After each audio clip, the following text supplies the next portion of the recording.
Well, hello, all of you angels and big silly kids like me. How are you doing? This is a video for Monday, October 16th. Halfway through till Halloween. Anyway, 2017. So, what is today's empowerment tips? Well, today's cat's empowerment tips today is confront your fears.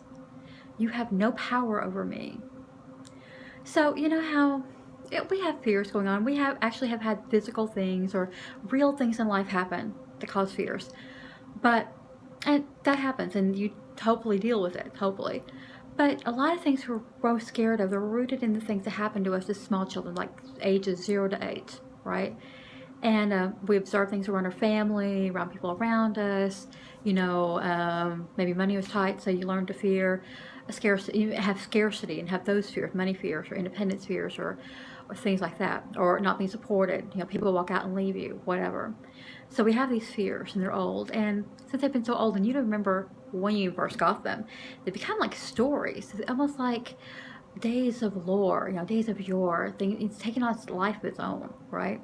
And it seems to be really insidious sometimes, in my observation and helping with other people, that it kind of gets insidious and it weaves its way through all of your life. It's just not good. So, and I was thinking about my fears and breaking down, and I remembered something. Oh, the end of Labyrinth, where she's caught up in this story, and Jareth is the Goblin King, and he's taking control of everything and scaring her and making this big journey, and she's having to fight against him. And finally, she realized, oh my goodness, you have no power over me. And at that moment, the illusion was gone. She was back at home. Boom. Because the whole time, she had the power, but she had no idea. And the fears, like he was very involved with and very defensive of keeping the status quo, of no, believe this, follow the story and believe in me, give me your power. And that's what your fears kind of do. They're like, they are there and they're existing, and that's part of your psyche. And it's like they want to keep existing. There's a defensive mechanism there. But honestly, honey, they have no power over you except what you give them, any power you give them. Like when you're going to choose love or fear and you choose fear over love. That's giving more power.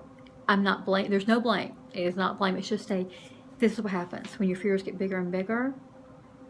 Somewhere in there you're feeding them, or you're allowing them to be fed. Okay, just knowing, okay, that's where it comes from. You're feeding into it. So when you can, if you're going through a really big crisis, that's not the time to focus. That's the time to be in survival mode and get through it. But when you can sit back, even for 5 minutes, and look at, okay, let's start breaking that apart. Where did this come from? Or look at a time when you felt this scared before. Well, what happened? Did the worst happen? Usually not. Some of it may have, but usually a good portion of it, it's not as bad as you think it's going to be. It's the anticipation is worse than the fear itself. So, I challenge you to be kind to yourself, first of all, and then just start gently writing down, journaling something, being with your fears, and even watch a movie. That would help if you want to watch the movie scene where she finally realizes, you have no power over me. I'm the one giving you power. And he had to go away. And she won. So I want you to win. And I'm learning to tell my fears, no, you have no power over me. And it's a kind of a resistance thing. It's not all at once, but I'm starting to chip away at it. I hope you do too, because every time you chip away at that and take your power back, you will feel better. And it has a really nice positive feedback loop effect. The more you do it, the better it gets, the easier it is. Just get started, however you can, even if your voice is shaking and you can't talk, even if you're scared and terrified and you don't know what to do. Just maybe take it on, try it. Push back on your fears, even if it's just a whisper, a thought in your mind, you have no power over me. Just keep that thought out to your fears, So, good luck. I hope you do take control of your fears by pushing back and saying, no, you have no power over me, and taking back your power. And feeling good and positive and being able to have your energy, your vitality, boost your immune system. Because when you're scared, you're stressed. And when you're stressed, cortisol floods your body, depresses your immune system. It's not great. It's great if you're trying to outrun a saber-toothed tiger or a real tiger, right? But then calm down, right? But no, we live in these stressful times where this stress, and just feed bad, negative feedback loop. Stress and stress and stress.